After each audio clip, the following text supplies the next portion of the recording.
Couple options. Uh, with respect to Jenkins, what can be used? So, what is the purpose of this? We'll go one by one. So, once the topic comes, as I mentioned, so we'll go deeper for each and everything. But for now, I'll tell you what are all these things. Let's starting from system. So, let's see what's inside this. I would say system is the configuration at Jenkins level. I mean, like, at a global level. If something has to be changed on top of Jenkins, like let's say, as an example, I would say you want to change a variable. Yeah, you can change it here. That variable which you want to apply to the whole Jenkins server, not just for a single task or something. So if you want to change something to whole Jenkins server, yeah, you can come here.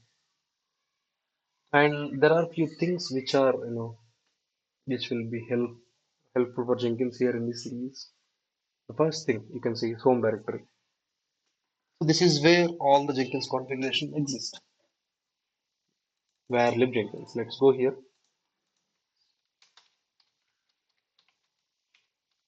See, these are all the configuration files. What are these? I mean, I can see the configuration UI, but what is it in the files? What is there in the files? Whatever is present in the files, only that you are seeing here. See, even though you're using something, it has to be loaded from somewhere, right? Some file or some executable file somewhere. There has to be, like what do you say, static point, a source of it. So here also, Jenkins have a configuration directory, home directory usually we call it, where lib Jenkins, where everything is present. So whatever the configuration you're seeing, let's say whatever the configuration you do here, you change something here, it will be reflected in files because it has to be stored. Or let's say you changed something in the configuration files instead of the UI, so it will be reflected in the UI also. Both are there. So it's the same thing which we are doing in UI. That's it. And coming to this home directory, since I'm installed Jenkins, with the package manager, so this is the default home directory for Jenkins. Let's say if I use deploy in a different way, like deploying var file to Tomcat, it will be a different home directory. So it depends on the installation, the home directory will be changed. So here what happens is like since the Tomcat is not running, as a service, and it's running as we're running in OPT, the path and everything, and we're executing the shell scripts. Jenkins will have its own home directory in the user home directory, wherever, as whichever user we start the Tomcat, as whichever user we are running the Tomcat. Let's say in our case, we are running the Tomcat as a root user, if I remember. So it means in the root directory, Jenkins will have its own home directory. The directory name will be .jenkins. But now here we are we are running Jenkins as a, what is it, as a service with using a package manager we have installed. So it will be where lib Jenkins, and as which user it will run, it's have its own user. You didn't do anything, right? It will come by default. It will install by default. So Jenkins will be running as Jenkins user. Sorry, and the home directory is where lib Jenkins. So that's what it is. So depends on the installation type. It will change on this. So yeah, next thing is system message. You can give any message. This is an Jenkins server, something, anything. So it will be displayed once we save it. That's it. You simply save it. Yeah, it is loading too slow. But yeah.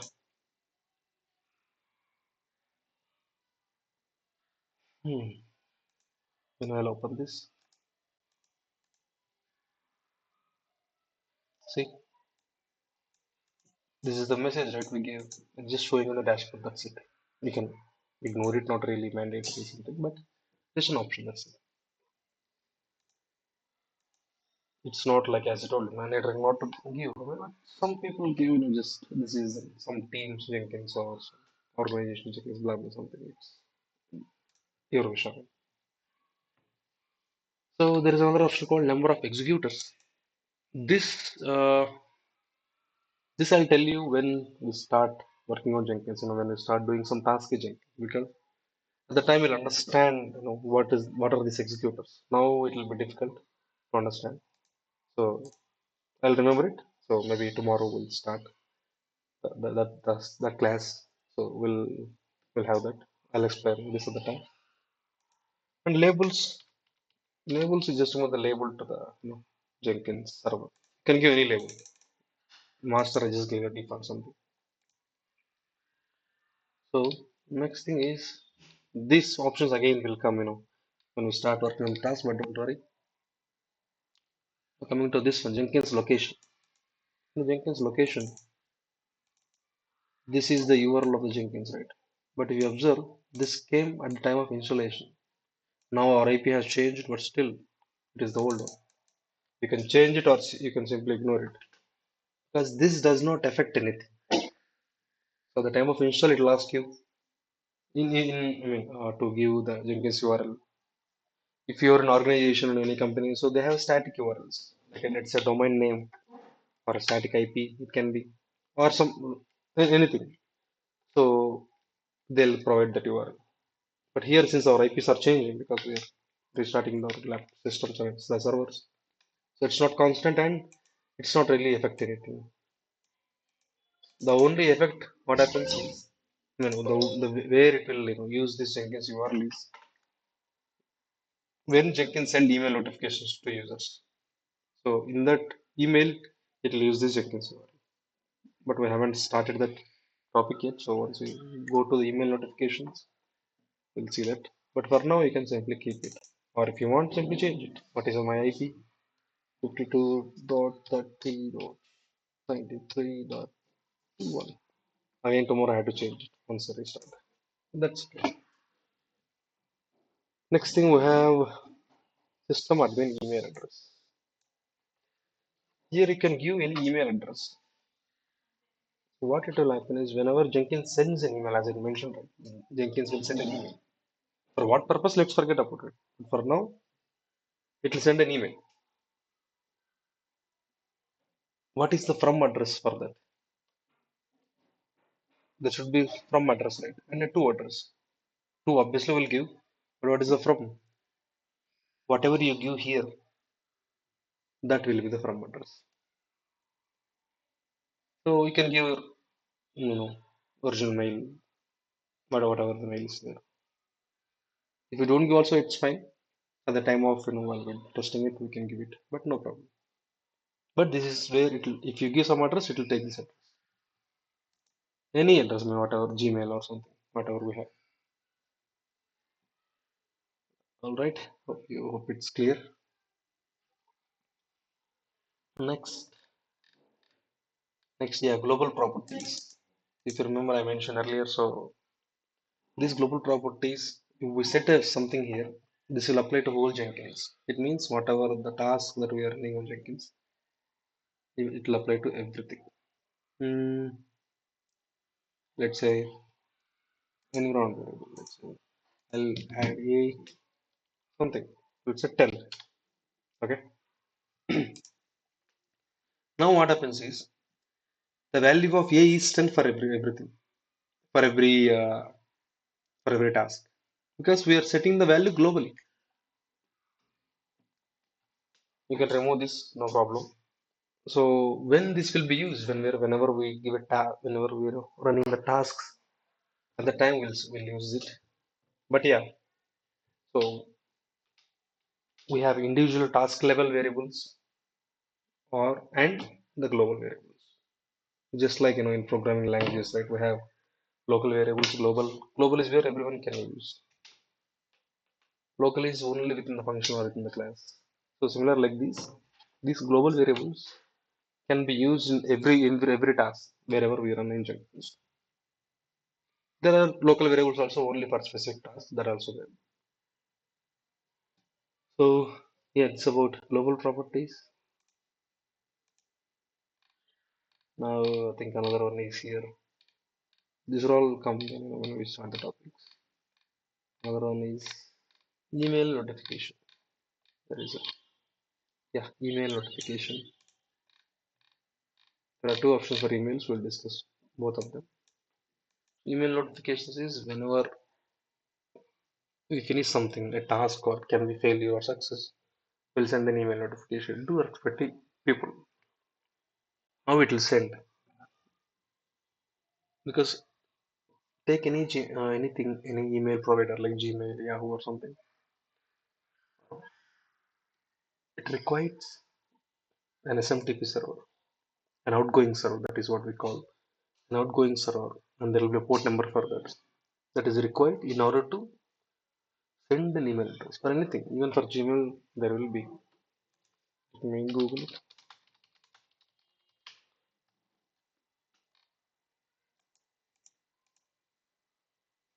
Gmail. Yeah, the Gmail SMTP server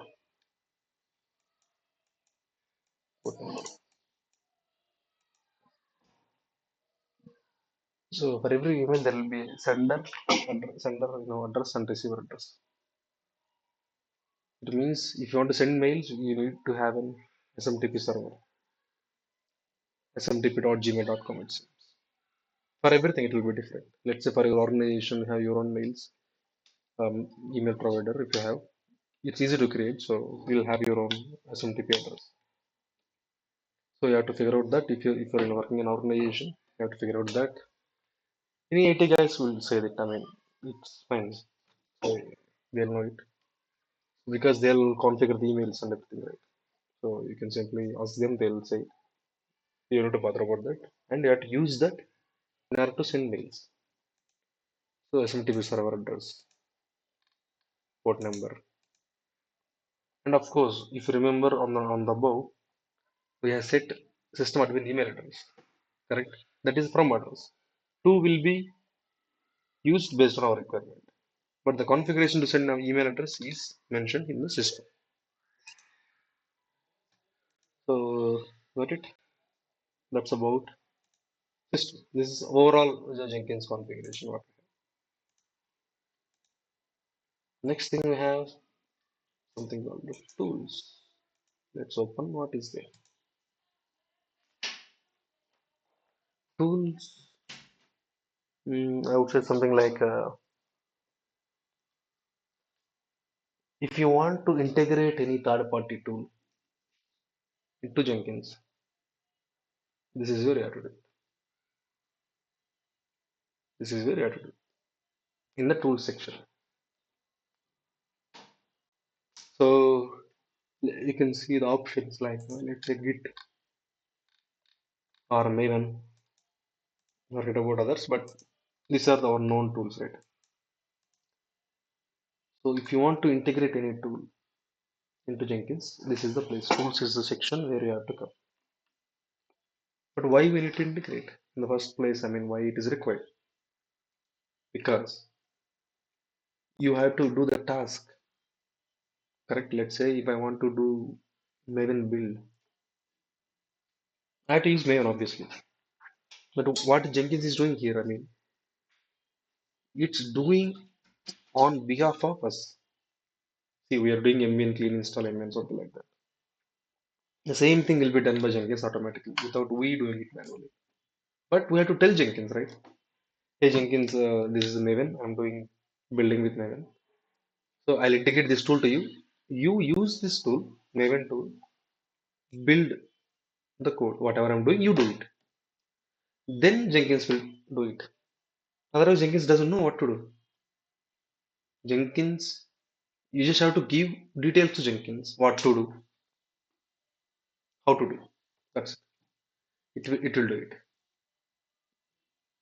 So we're just like giving the details. Let's say automatic car is there. Let's say so we just need to you know start the engine, right?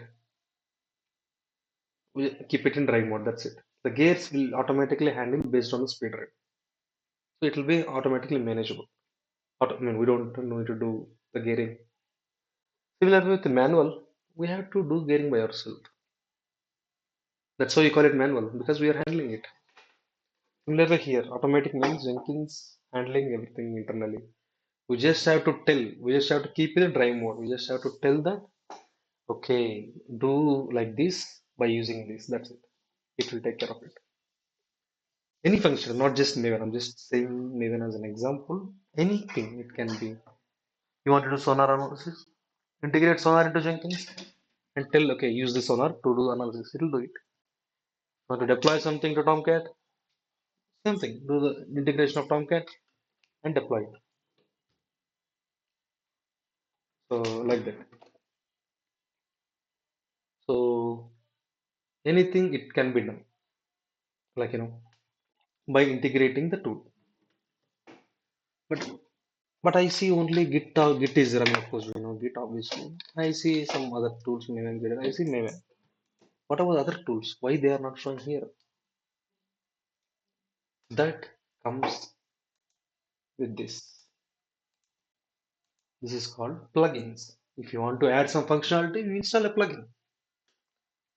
By default, if you remember, I think when we were installing Jenkins, it's asked an option for us, select install suggested plugins or choose plugins to install something. What we did, we choose an option called install suggested plugins. It means Jenkins figured out, okay, some plugins. It chosen some plugins, okay, this might be required, and it installed them. Within that, the list, these plugins are there. Git is there, Maven is there, Ant and Gradle is there, but not the other plugins. So you can install by yourself here. You can simply, come to plugins dashboard here. Let's say plugins, right? Plugins dashboard. Install anything. So you can simply go to available plugins. What you want, you can install anything. What these plugins will do again? These plugins plays the major part here in the integration of any tool into Jenkins, and it's very easy.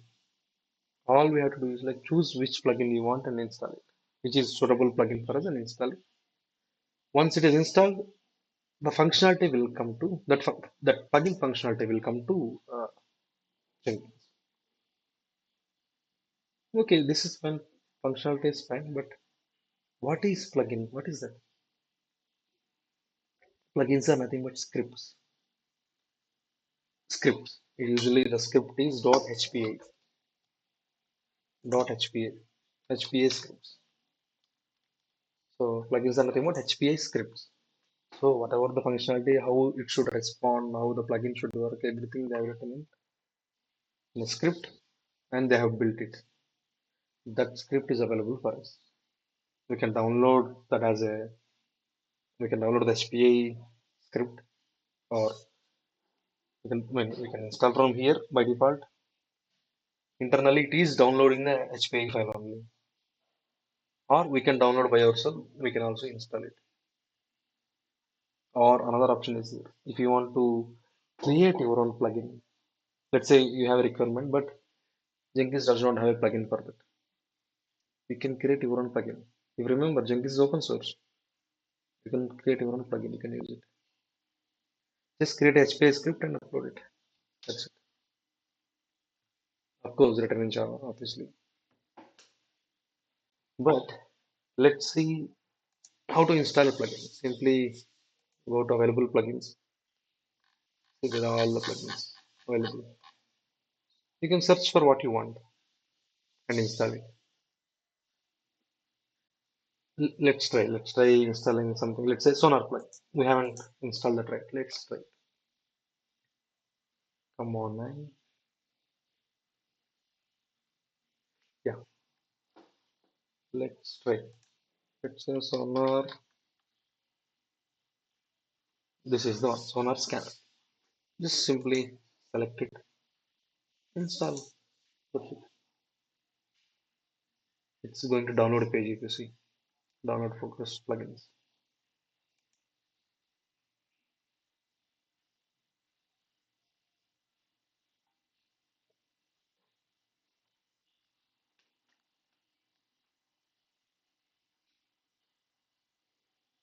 Yeah, so this is the page. So it will download the plugin and it will install. It will take some time. Depends on the plugin. So you can simply refresh. It will show you. If it whether it is fail or success, it will show you. If it is success, it's done. If it is failure, we have to, it will show the error there why it's failure. Sometimes it will fail at some time whatever something. So I have to see what is the error like.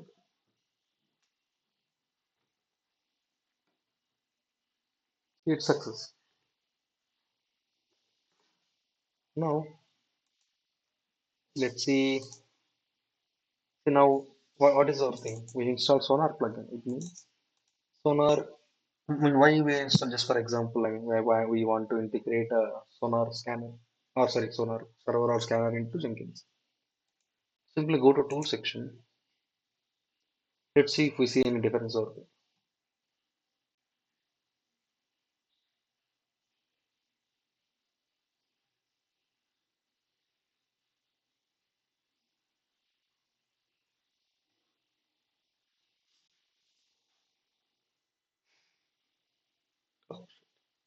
Yeah. See, we have Sonar sections, which was not there earlier. I told you right. If you want to use the functionality of any tool, install the plugin. When you install the plugin, you'll get options. You can integrate the tools, Sonar Scanner, MS Build, whatever it is. We'll see on the topic. But for now, see the option. That's how you install the plugins, and you can see the options also once you install the plugin. Not just this, anything. Once you start working on it, you'll know it better because at the time we'll get the requirements. Okay, what are required, what we need to install. At the time we install the plugins. Got it? I mean, how to install the plugins. You may get a doubt, but from where we are getting these plugins? Correct? From where we are getting this plugin? Of course, we are simply going here and we're simply searching our plugin, obviously. But where this Jenkins is getting this plugin? There is a website. There is a website for Jenkins plugins. It will download from there. Let's see once it is loaded. Come on. This is too bad, really. All others are faster except this. See, all are loading faster.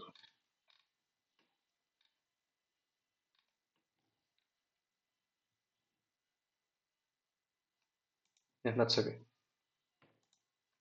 Yeah, see here. From where it's coming is from this official website. Let's search. Go to this website. What is there?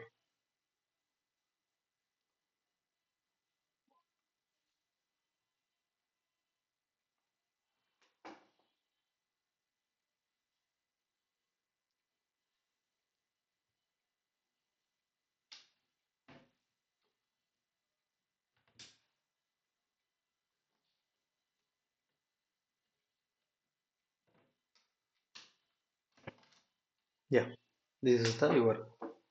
If you observe here, there is a plugin name, let's say something CF lint, and there is an URL where to download. That's a plugin. There is a URL. There is a plugin build hero something. There is an URL. There is a plugin. There is an URL. So it will read this file, I mean JSON file, and what happens is like it will based on the plugin name whatever we search. Let's search for Sonar. Where is this? Sorry. I opened something else.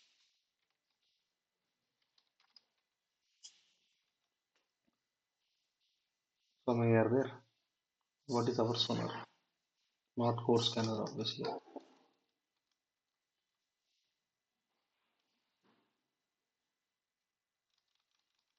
Standalone Sonar. This is not.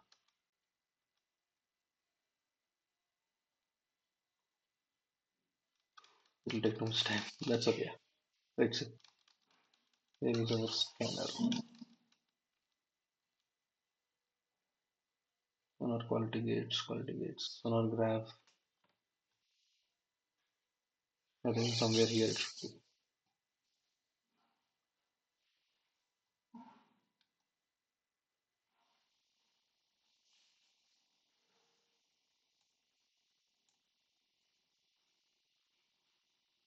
All are there except ours.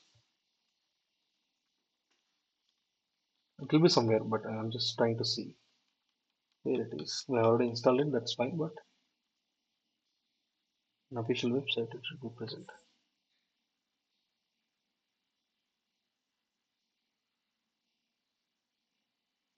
Yeah, that's okay. But yeah, whatever the plugin, I'm just trying to say is whatever the plugin, it will look for the name and it will fetch from this URL, whatever the URL it has.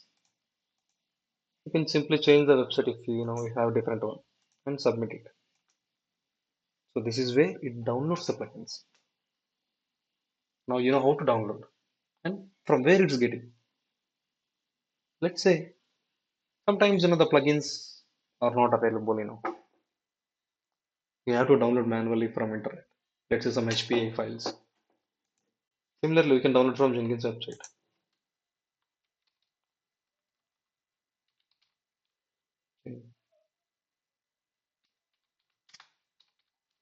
There is a website for Jenkins plugins. See, both are same website. Updates.jenkins.io. These are plugins directory. These are update center JSON file. Let's say I want to download and install any plugin. Let's say as an example, anything. It's just yeah. Let's say code build. I want to download this plugin. You to download the HPA file. If you observe here, .hpa as I mentioned, right? So plugins are nothing but HPA scripts. The functionality is inside it. As an example, what we're trying to do now is this code build plugin is not available in Jenkins here in the available plugin. So if we can simply download from internet in the advanced settings, simply just the apply plugin is there. You simply choose file, downloads, erase downloads. Just click on it, open, apply. So we can download the plugins from internet if there is a requirement, and we can install it like this. Let's see. Let's say that install or not. Actually, it's installed. It's installed. It's done, I guess, because it's solid success. Let's say this one. Updates, obviously, just like a Play Store. So if you have uh, play, let's say what happens when you install something app, you'll get an update, right? It will update to me or something like that. Similarly here, updates are nothing but we have installed few plugins, it got an update, just showing that. But do remember, in any organization, people just won't simply update it. Usually, if they want to update, they'll first do a POC on it. Once we update, what will happen? What are some new features or what are some old things that has removed? Everything they'll check, then only that update. Otherwise, it will break everything. So next, don't update simply. Make sure you check everything before update. So that's about the plugins. So if you want to have some functionality, you have to install the respective plugin. If you don't have, download the HPA file, upload it. That's about plugins. Next, we have two things: nodes and clouds. These two concepts are similar actually. So let's say Jenkins can control multiple nodes, which are also called as slaves. Why? To run some task, to run any tasks. So here what happens is like it can be node can be Windows, Linux, whatever it is. So Jenkins, with Jenkins, we can able to control what to run, what to not, like this one. So here we have to configure the node so that it will talk to Jenkins, and Jenkins can able to talk to the node, and Jenkins can able to control the node. This is a very common topic, very important one. So there will separate there will be separate session for this. So when the time comes, I'll explain you how to do that. What is the main purpose of this, what is what. So that's about the nodes. As you can see, this is a built-in node, and this is the thing. So okay, 1.5. Oh, it's already full. Okay, this is the master. I mean the Jenkins server configuration. So cloud is also similar thing. Cloud means if you have some server, which you want to be added as a slave to Jenkins in some cloud, any cloud. So we have to use this. But of course, there is no plugin installed as it says. There are plugins based on the cloud, Azure or AWS. There are plugins. You have to install that. Then the configuration will come. Until then, it won't come. So both are similar, except nodes are nodes are like if you have on-prem nodes are pretty straightforward. Things it is simply username and password. Can simply connect with this. Even cloud nodes also can able to connect using this. You don't need cloud separately. But why the cloud separate option is there is, see, you want to connect to a cloud account from Jenkins.